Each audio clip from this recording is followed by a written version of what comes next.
Welcome to Turn to Your Doom, Choose Your Own Adventure Book podcast, where me, a person named Art, reads a book that happens to have multiple branches, and you make choices, aka Choose Your Own Adventure books.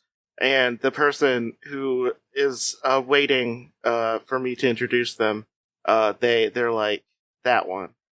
That person would be Faith. Hi. Hello. Yeah. It's me.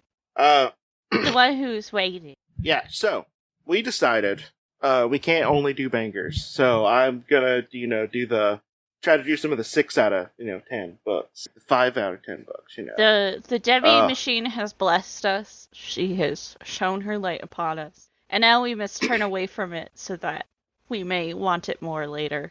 Also, I think I chose one that is secretly good. I just remembered more of this book. So, that's fine. We're gonna be reading Rock and Roll Mystery. It's by Jim Wallace, and it has it's illustrated by Ted Enik. So also it's book 69. Oh, 69th one of the hell original yeah. run. So and noise. Why don't I have a nice? Why don't I have an air horn? I have such a weird soundboard. I don't have, any of the ones that you're just supposed to have. Instead, we have very niche TikTok sound effects. Yeah, it's the 69th one. Woo! Nope, that was bad. Nope. Okay, I'm going, yeah, it's the 69th one.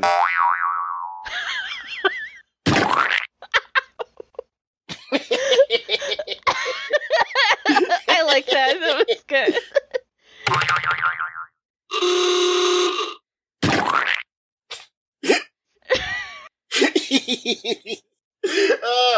God, that's... man, okay. So, but we're gonna get into this. But before we get started, I would like to say that we do get to say ACAB in this book. Yes. We do get to be anti-cop. Fuck yeah. So, well, yeah, so, you are the leader of the hot new rock band, the Wallace, and your band's first tour starts tomorrow. Gotta tie up all the loose ends before hitting the road. There's so much to do, so many details to take care of. You don't know if you can get it all together. On top of everything else, you're so nervous that everything you touch seems to fall apart. So far, you knocked over the cymbal stands, nearly stepped through the bass drum, and got tangled up in microphone cords. You have a right to be nervous. There's a lot riding on this tour. Your band is the opening act for a major rock group, and your debut album just arrived in stores across the country. This tour could be just the thing that gives your band the big break. The Wallace records might even get you on the charts. But not if you can't assemble your band members in one place at one time. Okay. Maybe I don't know. Maybe I'm unaware of, let me see. When did this come out? 1987. Wouldn't you have to have, somewhat of a hit already to have wide release of an album? Yeah. Yeah. Because I thought you'd have to, the way it used to work is, basically you'd get your stuff played on local radio, and then it'll slowly kind of build up and whatnot. Yeah. If you weren't, already signed to someone.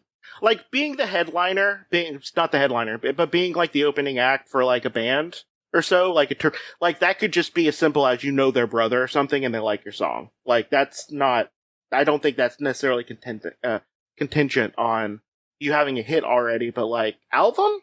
You already have an album. Wide release. Yeah. I'm confused. You have to have some appeal already. Whatever. I don't know. Maybe the boutique, self-publishing, thing that we have now with, Spotify and stuff is, hit a lot earlier in this universe. You could just put out your album for wide release, without the internet. Whoa. But yeah. Suddenly the studio door slams open. Kurt enters, and he's a Wallace drummer. Hey, What took you so long? Oh, wait, no, that's not. No, that's you. Hey, I'm a little whiny bitch. No. Hey, what took you so long? You shout. Take it easy. I was just helping Molly load her equipment into the van. It load my equipment on Molly, if you know what I'm saying. You've been married for 20 years. I don't expect any less. The suitcase with her clothes was a lot heavier than her keyboard. I may never be the same again. I'd say you'll never be the same. Would be let's say you're never being the same. Okay. I say you're never being the same would definitely be an improvement, Molly says as she bounces through the studio door behind Kurt. Well, I noticed, they clearly want to fuck already. Like, they already have, like, that vibe, right? Am I picking up the vibe too early? That Kurt and Molly are definitely gonna date and then ruin the band later when they break up? Oh, yes. Or you're gonna get the world's best call-out album out of it. Yes, we're gonna have a repeat of Stevie Nicks staring straight through what's-his-face while singing Silver Springs. We could get rumors. That whole album is just basically people calling each other out in the band because it's fucking incestuous as shit. Like, everyone's just dating each other. Yeah. And like, not even just the band, just like the people they toured around with, like their technical people as well. Like, it's just, yeah. But, Kurt starts to argue, but you interrupt. They're amicable bickering. Now that you're both here, help me finish. We gotta move out. I don't see any guitars in the van, Kurt says as he helps you lug a speaker through the studio. Where's Lisa and Jill? I haven't seen them today, you answer, and I'm starting to get mad. When they get here, I'm gonna give them a responsibility on the road speech. We can't afford for anything to go wrong on this tour. Too much is at stake. Turn to page 5. How does it feel to be a fucking nerd, Faith? I already knew that. Fucking nerd. I already knew that. I've been living that life for a long time now. An hour later, all the equipment had been loaded into the van. There's still no sign of Lisa and Jill. You're worried. Now, those two are kind of scatterbrained, but this tour means as much to them as it does to everyone else. There's no answer at either house, Molly says, hanging up the phone. I can't imagine where they could be at. I can't imagine where they are. What's keeping them? I am starting to get scared. What if they had an accident? Don't worry, Molly, you say, in what you hope is a reassuring tone. A knock on the door interrupts you. You cross the room and open the door. A tall boy dressed in green uniform standing outside. You notice the words Acme Pest Control Corps embroidered over the pocket of his suit. Just drop it by in case you want to use our service. Here's our card. Have a nice day. Okay. The boy hands you an envelope, tips his green hat, and leaves. What? What?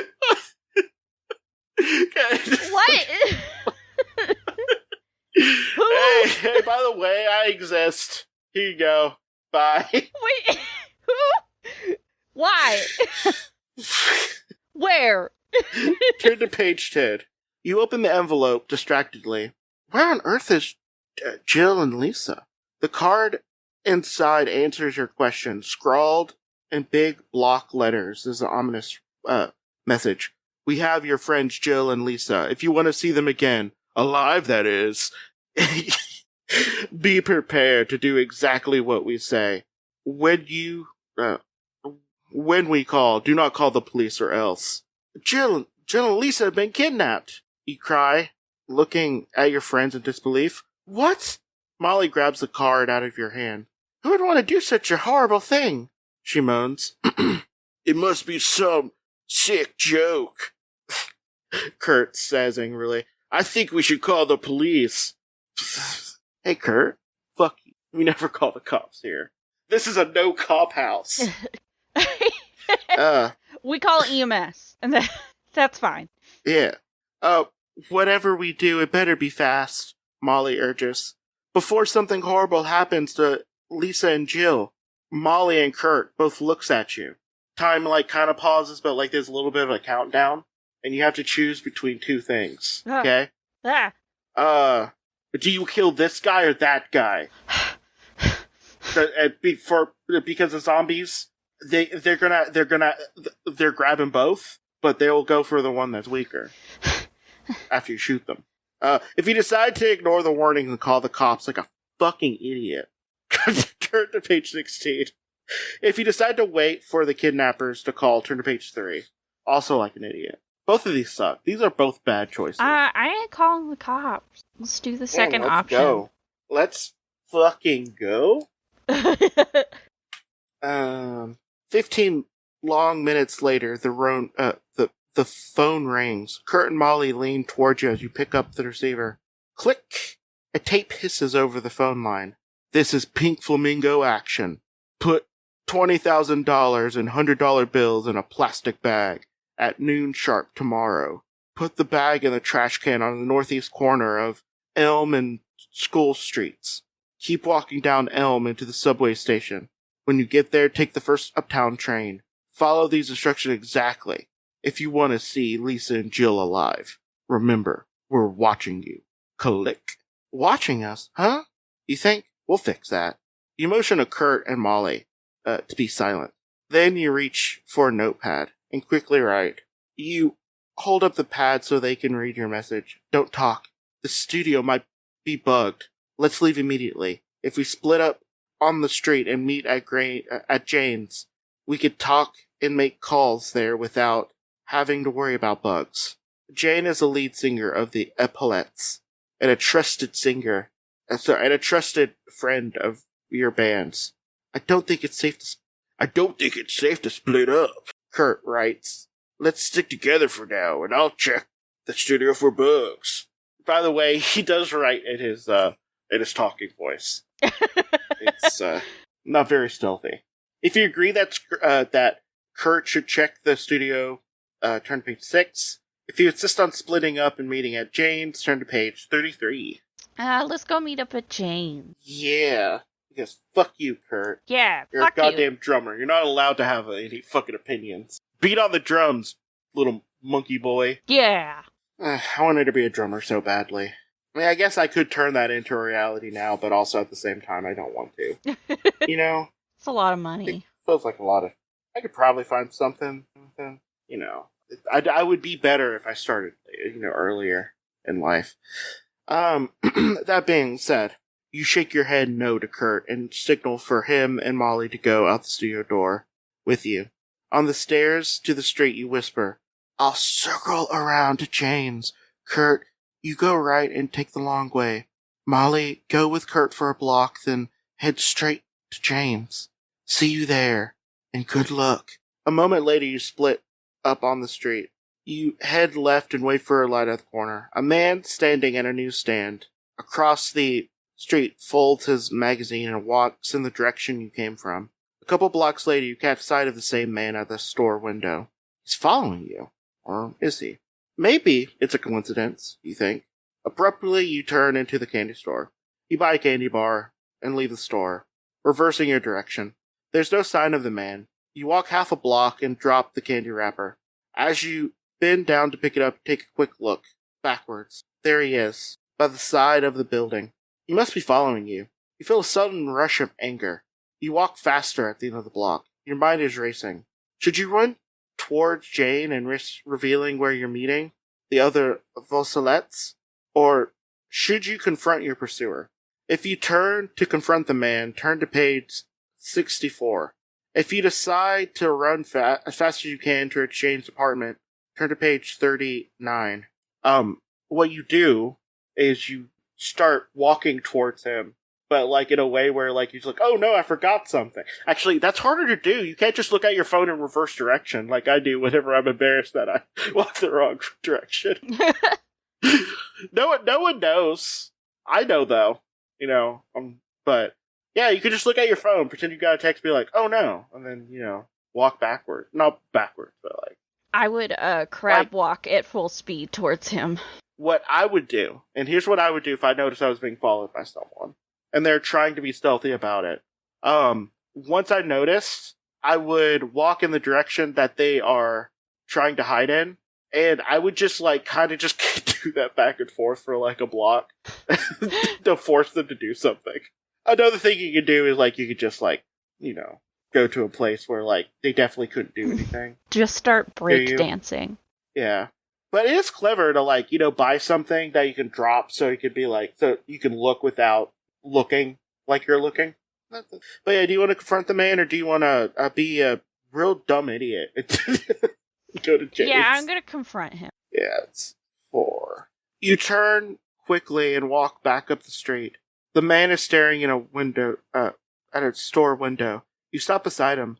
I know you're following me, you shout. I know you're following me, you shout. Who are you? What do you want? Why do you have so many people following me? Why am I being gang stalked? Where are you, CIA? Get out of here. I know the person you. watching me. Oh, by the way, I don't know if you noticed this, but a lot of the birds in Fallout 4 aren't quote unquote real. There actually are cameras. Yeah. By the Institute. Yep. Yeah, I just find that be fun, for them to represent reality. So good in that show. It's really realistic, that game. Because birds are here to just spy on us. Yeah, they're all spy cameras. Yeah. Oh, I'm sorry, I didn't mean your arm. I'm a big fan of the Wallace and wanted your autograph, the man says with a grin. He reaches out to shake your hand. By habit, you grab his. Suddenly, a sharp pain races up your arms and explodes in your chest and head. You collapse into his arms without a sound. Oh man, he's very, apparently it's love at first sight. Right there. That's how love feels, right? Yeah. Or okay. Going into a diabetic coma. Yeah.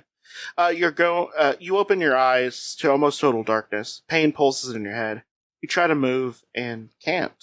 Handcuffs hold you to a bed you're lying on. Across the room, you see a light coming from under a door. You hear voices on the inside. Good work. You got him. That's the leader of the band. They'll pay for sure. Now, another voice adds, they better, or else. At the end. Damn it. The thing is, going to where your meeting place is also fucking dumb. Yeah. Okay. Yeah. Take them to where you're meeting. You race through the red light at a first corner and dart wildly into traffic. 10 minutes later, you arrive at Jane's, exhausted and out of breath. Molly and Jane look at you with concern. Are you alright? Jane asks. Molly says, I'm okay. Had a close call getting here, you say, trying to catch your breath. Where's Kurt? We don't know, Molly. We don't know, Molly says. He should be here real soon, shouldn't he? Sure, Molly. Let's get busy. We'll call everyone we'll know. Ask them if they've seen Jill or Lisa today. And where. But first I gotta call the bank to make sure we can pick up the ransom money just in case. You had no trouble convincing... Okay, sorry, I was just read the next paragraph and I'm in awe about what they're saying. There's no way that this would ever happen. You have no problem convincing the bank manager that carrying $100 bills is normal for a rock band on tour. As you speak to the manager, you got a feeling that he believes anything about a rock and roll band. It's for strippers. Yeah. Yeah. Yeah, that's it. An hour later, you learn nothing about Lisa or Jill, and Kurt hasn't arrived. They've either nabbed Kurt, or something happened to him. I mean, I feel like if they nabbed it, something happened to him as well. Yeah. I feel like those aren't mutually exclusive. In fact, I think one encompasses the other. But, I'm gonna look for him, Molly says, and moves towards the door. No, Molly, wait. You're interrupted and startled by the jarring ring of Jane's phone. You look at Jane and Molly. Turn to page 44. The phone rings again, and Jane snatches the receiver. A startled look crosses her face. She silently thrusts the receiver into your hand.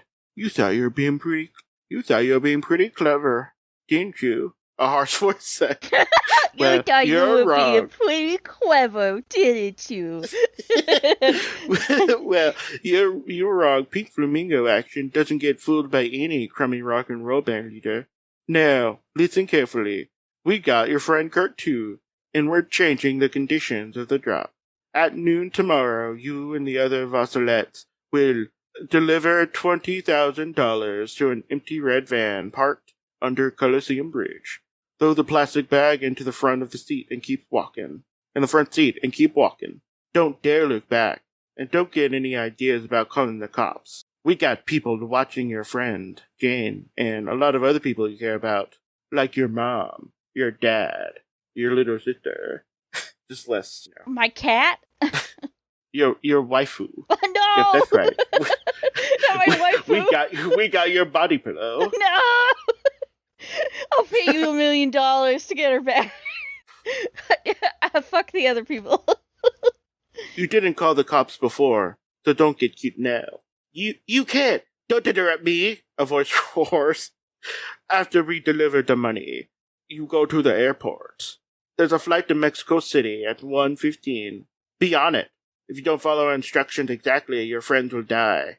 Jack, Jill, Jill, Lisa, and Kurt. And maybe a few more. Click, the phone goes dead. You quickly write down the kidnapper's new instructions and explain what's happening to Molly and Jane.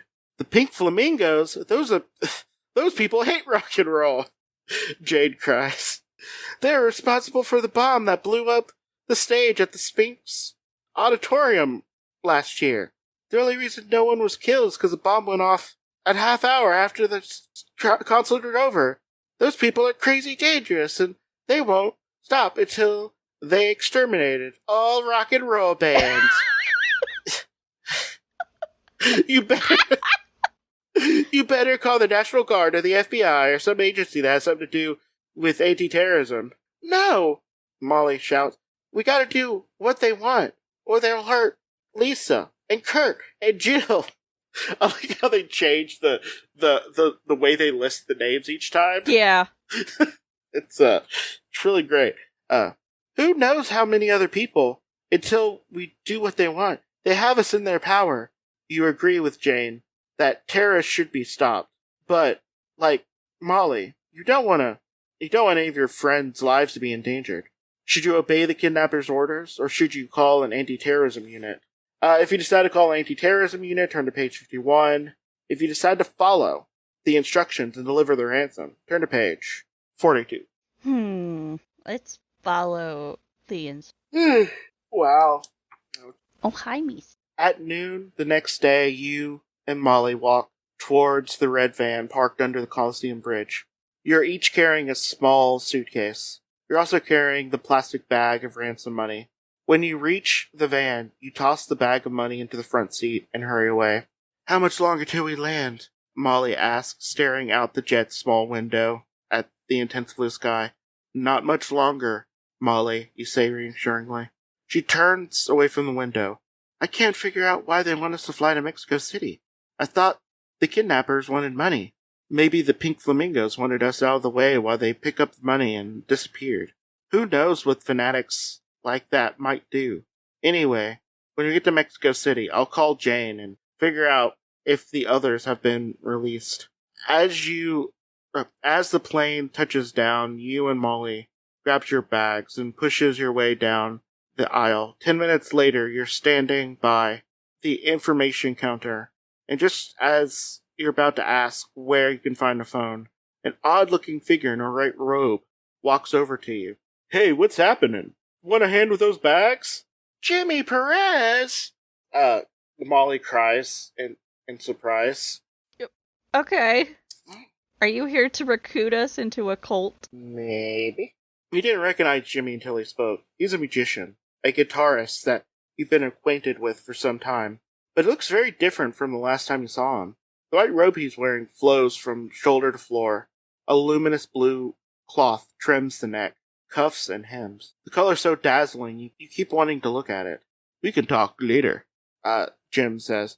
Come on, you're with friends. The Pink Flamingos are working for us in the States. Jill, Lisa, and Kurt are all here. And this is just the beginning. What is Jimmy talking about, you wonder? We're the New Syndromes, an international organization of young people. Our leader is Dr. Nova. You're pretty lucky to be chosen to be part of this. You'll meet Dr. Nova today at our headquarters in La Paz. They're starting to feel angry. Jimmy never been a great friend, but He's a fellow magician. How could he be involved in kidnapping? You gotta do something. You can't allow yourself and Molly to be kidnapped too. Without putting up some kind of fight.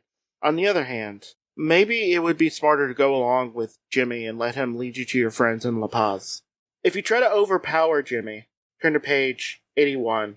If you decide to proceed quietly to La Paz, turn to page 40.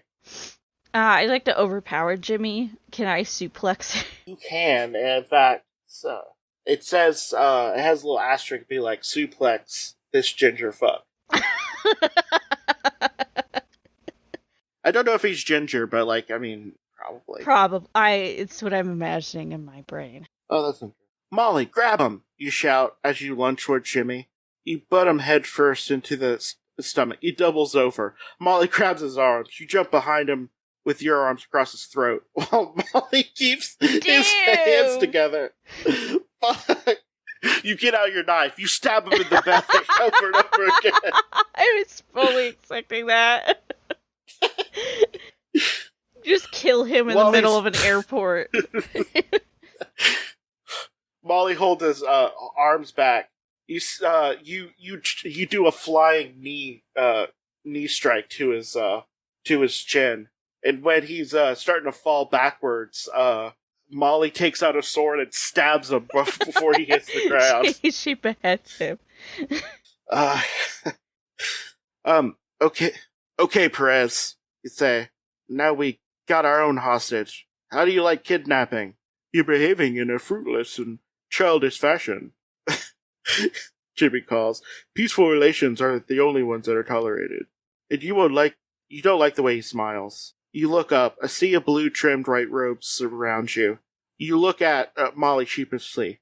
It's like, we got this. We're both in the Animus. We're both assassins. You can do your crowd takedowns now. Yeah. Oh. You're surrounded by a bunch of blue-robed people who are faceless. This is now a Dynasty Warrior game. We're going to defeat 900 of them. Dynasty Warrior. Yes. Well, we tried, didn't we? You say to Jimmy, letting him go. This is no way to start a long-lasting relationship, or long-lasting friendship, but we of the new syndromes have learned to forgive those who are less enlightened. Jimmy intones as he leads you and Molly into the rope crowds, and as you pull out the knife you didn't use on him earlier and stab him just for that.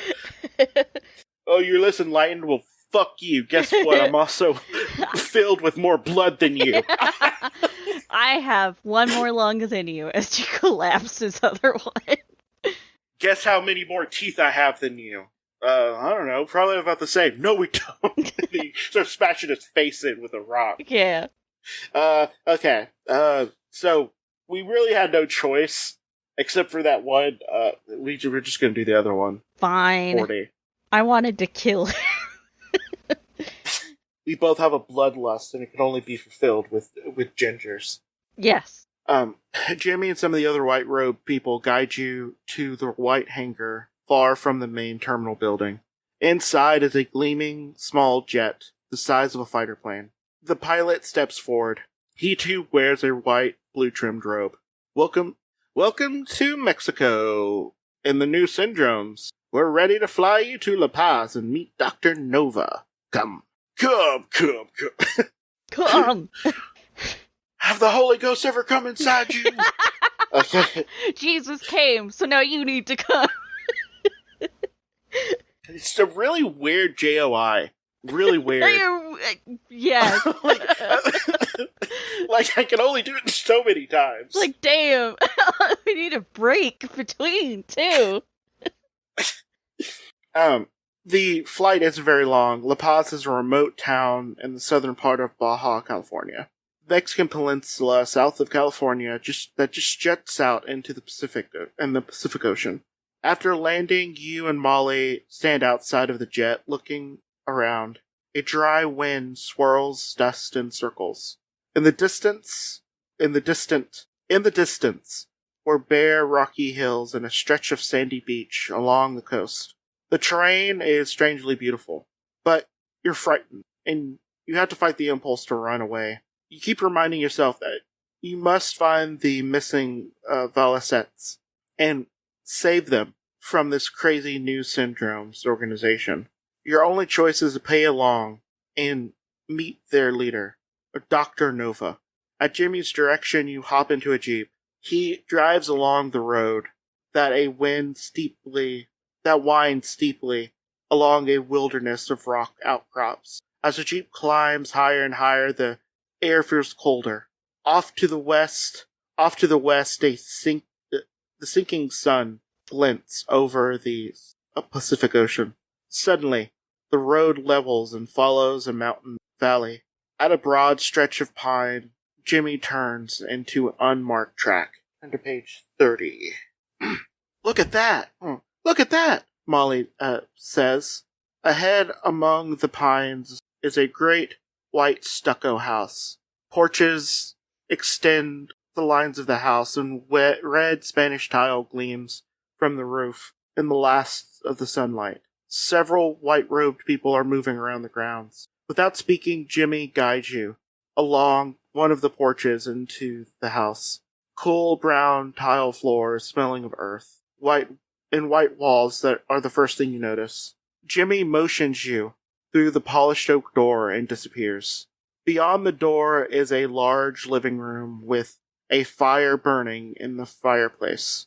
Well, I mean, better be in a fireplace or a place where there's supposed to be fire. It'd be weird if it was just like the house was burning just everywhere.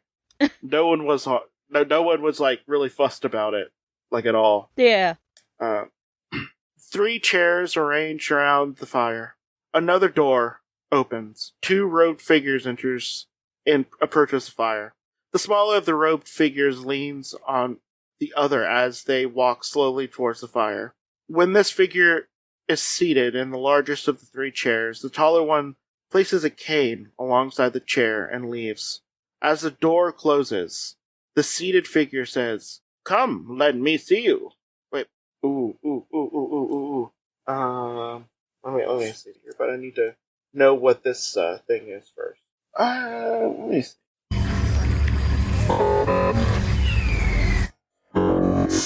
Whoa. Jesus. Okay, what about this one? Okay, I can what actually the fuck? I can actually understand you. So that's a big improvement. What about Bonnie? Okay. What? Why? This one's called Crazy. What? I don't like this. Although it would be upsetting. Booga booga booga. Yeah, if you met a cult leader and that's what they sounded like. Yeah, I'm probably gonna use this one. Come, let me see you. The voice startles you. It doesn't sound human.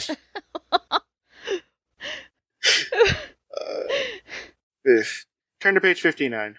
Come sit here. I awaited you. The voice calls again. You and Molly move forward and stand by the fire. You hesitate, afraid to sit down. The flickering flames makes a seated figure, all blue robe, shimmer. The color is the same as a luminous blue, as the trim on the white robes the others wear. And once again, you can't keep your eyes off of it. Oh. Sit down and relax. You have come a long way today. I am Dr. Nova. You and Molly sit, but you don't relax. Cautiously, you peer at Dr. Nova. His face is partially hidden by the hood drawn over his head, but you can see his eyes glint as they catch the firelight. He's small and bent and extraordinarily old. His high, sharp voice makes your hair stand on end. So, like, do you have a doctorate? Is that why you're a doctor? And, like, is it an MD or... I have arranged for you to come here. At first, I simply wanted to stop your tour and use your money to help our movement stamp out rock and roll. But I learned that your friends gave a glowing account of your courage. Jill and Lisa were convinced that you and the other Vossalettes would rescue them and have my people thrown to jail. When I learned of this, I decided that the Vossalettes would make excellent new syndromes. Alright, turn to page 62. You're crazy! You shout angrily. You want us to sneak around and kidnap kids, blowing up bands, destroying rock and roll? No way! That was the Pink Flamingos' work. We no longer need them to fight the dangers of rock and roll with their violence. We have now instituted a new peaceful way. The new Syndromes have started a chain of vegetarian restaurants in California. We will try to reach young people through a program of new music and thinking that will cleanse them of the evil that rock and roll promotes. What? No way, you say, kid, and stand up. I'm not interested. Faith, what the fuck's going on? Why? What? What's going on, Faith? What? I don't understand. There's something going on in this. I don't know, okay, I know some people like to criticize the, some people for not having media literacy. Wait, no, I don't. This is legitimately confusing. Because, You're starting... is rock and roll... Yeah, so apparently rock and roll is evil, or it breeds evil, and so we're starting this organization and using vegetarian restaurants in California to fund it? I forget the cult. I think they run the Yellow Cafe or something like that. Oh, the Yellow... Yeah. Yeah, that cult. If they do we give out free meals to people who need it type thing, that's enough to get some college kids. What's that? What is the company that makes Sleepy Time tea? Yeah, they have... Celestial... Whatever. Seasoning. Yeah, they're also run by a cult. Well, used to be. Used to be. They started out as a cult. Yeah. Now they're just, corporate. Now they're just a tea capitalists. company. Yeah. Well, actually, I don't think they're I think they're still mostly family owned. Yeah. If I'm remembering properly. Oh, good. Good for them. Doesn't mean that they're not still corporate and stuff. It just means, but yeah. Here are Lisa and Jill. They're happy in their work as new Syndromes. Perhaps they can convince you. Jill and Lisa appears behind Dr. Nova's chair. They wear long white robes. They wear long white blue-trimmed robes and smile at you. Hi, we're glad that you came to help us. We love it here. It's so inspiring. We're writing new music. We'll play it for you later, Lisa says. Wait, you say, but two other robe figures ushers the girl out before they can finish. Okay, I'm looking at the page that's right next to it, like this before, and I don't understand this book. What the fuck is this supposed to be? What is happening? 65. Okay, I want you to write new Syndrome music programs for our restaurants in California. Fly up there in our plane with Jimmy to meet our people. Spend some time working with them. On your return, report to me. Of course, your friends will remain here. You can't see Dr. Nova's face clearly, but it gives you a creepy feeling. And if I don't want to go, Dr. Nova, you ask? Then you'll enjoy yourself here. Look around, meet other musicians. Whatever you decide, you will be one of us. If you decide to play along with Dr. Nova's scheme and fly to California, turn to page 50. If you decide to look around the new Syndrome's headquarters instead, turn to page 74. I'm gonna look around the headquarters. So we're gonna go to 74. I want to stay here and look around. You plan on finding a way for you and the other Vassalettes to escape this place. Your rooms are ready. We will meet again tomorrow. Follow your guides. You stand up and grab your suitcase. Two white-robed figures come through the oak door behind you and hurry you out. Hello? Hello? Your guides greet you. Welcome to the new Syndrome. Isn't it beautiful? It's Jill and Lisa again. Wait. Hello? Welcome to the new Syndrome. Isn't it beautiful? It's Jill and Lisa again. They act as though they've never seen you. Something is terribly wrong. Jill, Lisa, are you alright? It's so good to see you, Molly says, grabbing the girl's hands. Come show us to our rooms, you say. We got a lot of talking to do. Where's Kurt? Is he alright? He's fine. He just got here. He's resting, Jill says. Her voice sounds sweet, but something about it makes you think of a robot. Her eyes meet yours, and she says, we realize the mistaken ways of our life we were living before. We are all stars here. Kurt has become one too, and you and Molly have a chance. Your head spins at Jill's words, and you and Molly exchange worried glances. What have they done to you? Molly asks. Jill and Lisa smiles patiently. Not now, Molly, you say. Let us get to our rooms. Jill and Lisa turn and lead you to your quarters. You wonder if you should try to confront the girls once you're all together in your room. But Lisa and Jill are acting so strangely. Maybe you should wait until you can find out more about this crazy place. If you decide to slip away for some private investigating, turn to page 20. If you want to confront Jill and Lisa once you have them alone, turn to page 94. What was the first one again? If you want to do some private investigating. Ooh. I'll do some private investigating. Let me see if that leads an ending, because I want to end this episode. Okay. Yeah, none of them lead to an ending that's super close, so. You signal to Molly that you're about to slip away. She nods and crosses her fingers for good luck. Ahead, a wide corridor crosses the hall that you're walking down. When you reach the intersection, Molly, Lisa, and Jill turn right. You head in the other direction. As you tiptoe down the unfamiliar corridor towards a staircase, at its end, you hear voices coming from behind a door. Your heart pounds as you listen. I think it was a big mistake to bring all of them here. The leader of those Vassalettes is too independent and strong and tough, sexy, and everyone wants to have sex with them and make out with them. People question their sexuality when they look at them because they're just so enchanting. Yeah. We'll have trouble. I'm sure of it. Especially with my gender expression and how I love people. Because, I don't know.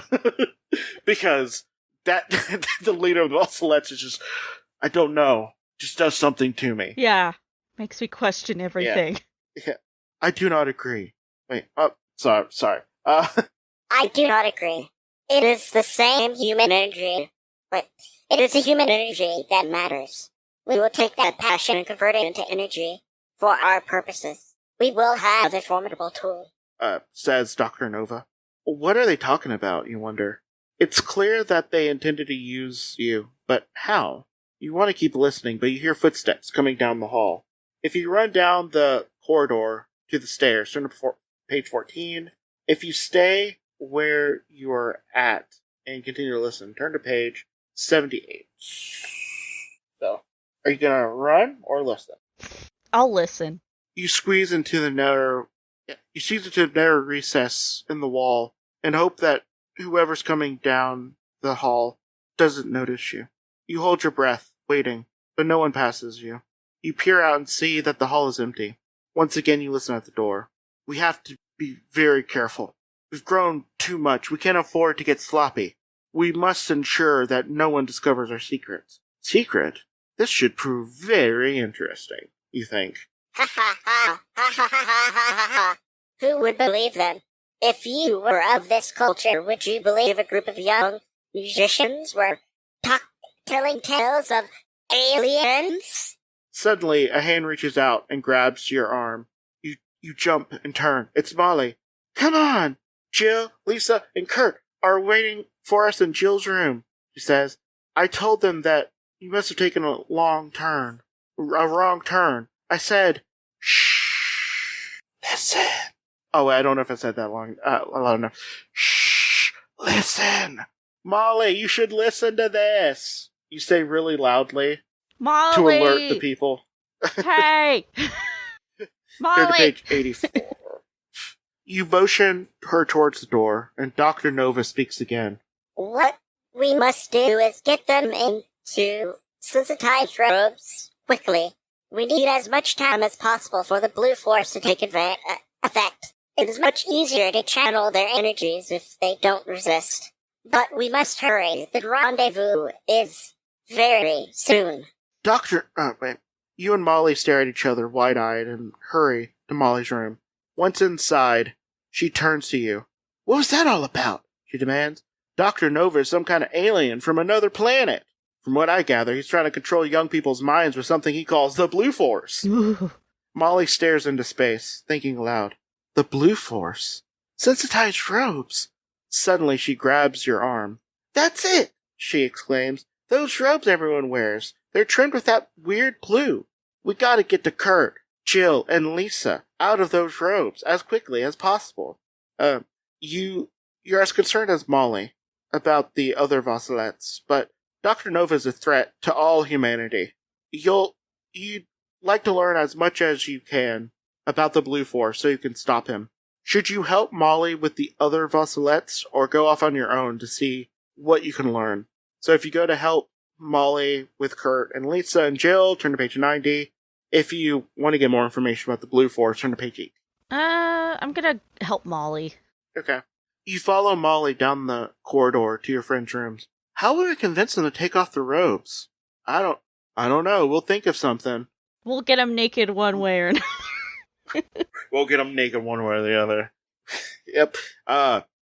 The room is empty. You and Molly quickly check Kurt and Lisa's room. They're empty too. The Vassalettes are gone. Oh no! Molly wails. This place is huge. Who knows where they've gone? Look, Molly, you say, glancing at the chart on the walls on Lisa's room. It says here that Lisa has kitchen duty tonight. Let's get there fast, Molly says. We better stop at our rooms first and get some clothes for the others to wear, you say as you rush out the door. I mean, you're young. You can be naked in front of a bunch of people. That's fine. Yeah. Clutching the extra clothes, you head to the kitchen where Jill, Lisa, and Kurt are busy cutting up vegetables. You're in luck. They're the only ones in the kitchen. Hello. We're happy to see you. Come help us to prepare the evening meal. Kurt says. He, too, sounds like a robot. A fucking cool robot. But not for long, you hope. What's in here? You ask, lifting the lid of the huge pot, sitting on a tub of ice. Borscht.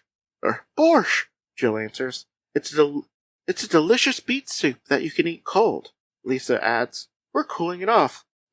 Sounds great, you say, and catch Molly's eye. She nods, and the two of you lift the huge pot out of the ice. What are you doing? Lisa asks, coming over. We just want to help. Oops! Molly shouts as you pretend to trip and toss some of the bright red beet soup onto Lisa.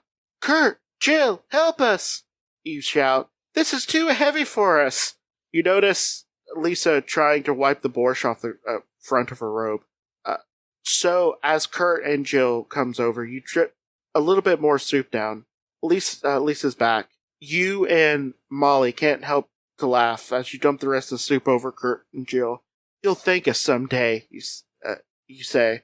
Kurt, Lisa, and Jill are completely ruined, staring at their ruined robes. Here, Molly says, gathering up the clothes you tossed aside when you picked up the pot of soup. You could change into these. Turn to page 99. This is exactly how I would have handled this too. Oops. Oops. Oh no, it spilled all over. We're sorry, you say, trying to stop laughing. We can't wear these. We only wear the new Syndrome's robes. Kurt says. He holds out the clothes for Molly to take back. You have to think of something. Now, Kurt, why don't you wear them until you can get some clean robes? You don't want to track Borscht all through this beautiful mansion. You hold your breath, hoping that you persuaded him. Finally, he agrees. So do Lisa and Jill. And the dripping threesome goes through to the storeroom to change into fresh. That's just unfortunate wording. Oh. the dripping threesome. Yeah. This is why this is book number 69. Yeah.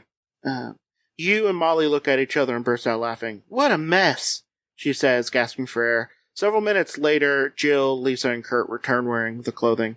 They look slightly dazed. You hope the sensitizing power of the robes wore off quickly. Jill? Lisa? Kurt? Molly asks tentatively. There's a tense moment of silence. Then your three friend rushes and embrace you and Molly. There's no time for a reunion. You got work to do. You and Molly, tell them what you learned about Dr. Nova. An alien? Ah! Lisa squeaks. Jill and Kurt look shocked and pale.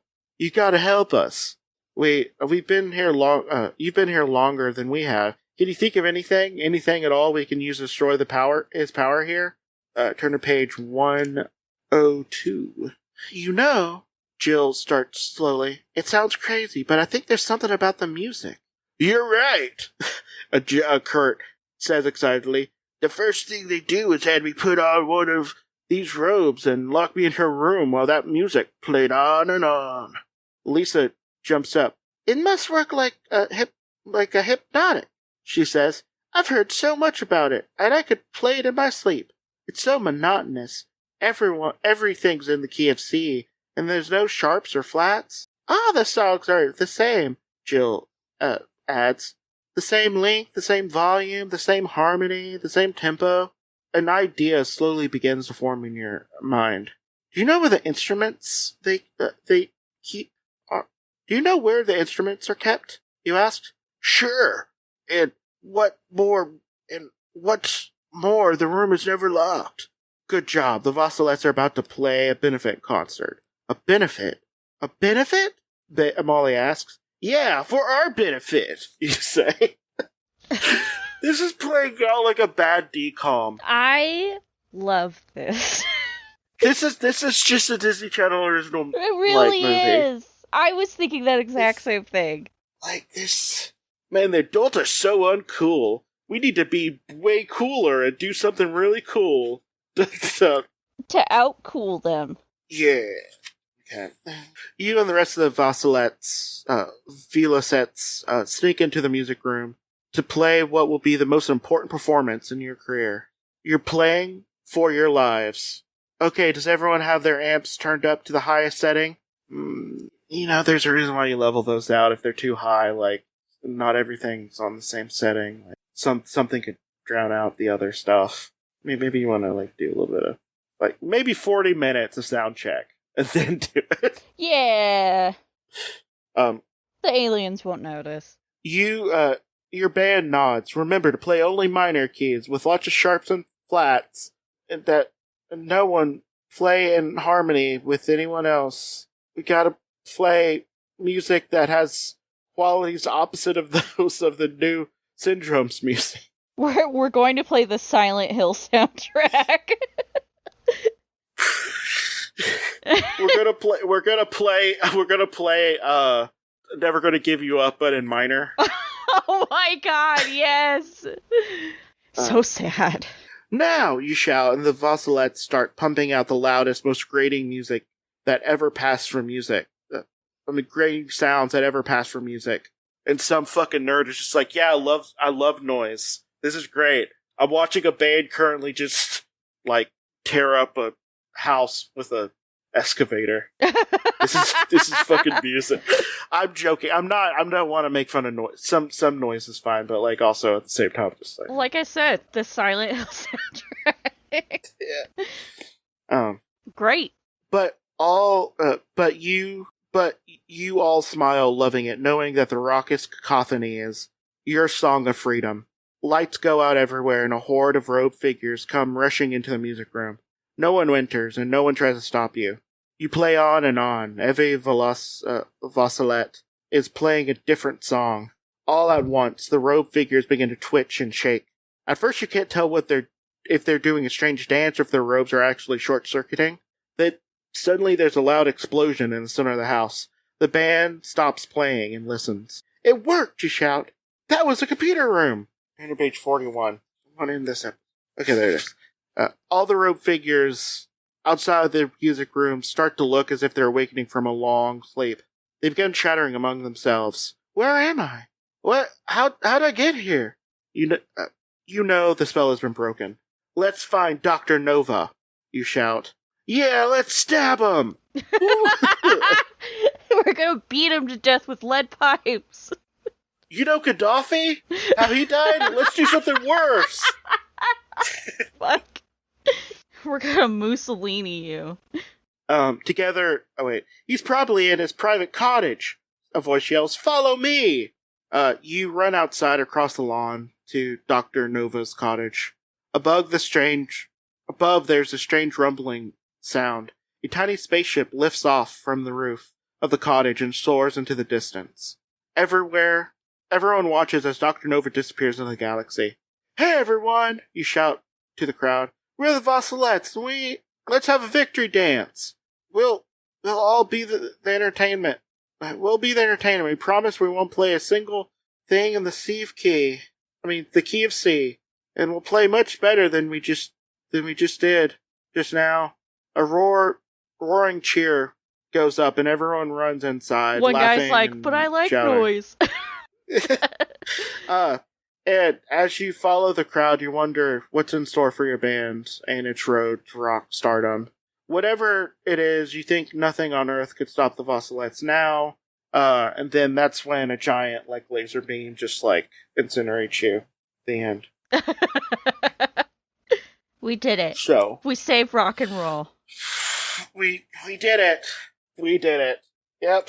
I have a feeling we could do exactly one more episode of this. And that's it. Yep. But, that being said, how'd you like this first part? It was fun. It was fun. It was very silly and kind of shallow, but it was fun. I will say this, it's gonna sound like a insult. It is not. It feels like a mid-tier decom. Yes, totally. Yes. It wouldn't even have any of their main actors in it either. It'd be like the C and D listers. And this is supposed to be the thing that got them bigger roles, and then they really fizzled out. Yeah. But that being said, it's fine. Yeah. Fun. Yeah, it was fun. It's whatever. Yeah. Well, maybe we'll get something more out of the rest of it. Yeah. And sometimes just having something fun that you don't have to think very hard about is perfect. This is the reason why we're doing the mid ones. We're doing the season of just above mediocrity. Yeah. And you know what? If it's a fun story, thank goodness. Yep. Because some of them will just be boring. Yeah. But that being said, do the outro. So yeah, this has been Turn to Your Doom, and remember, folks, if your friends are being mind controlled, just spill some borscht on them. All right, bye. And bye.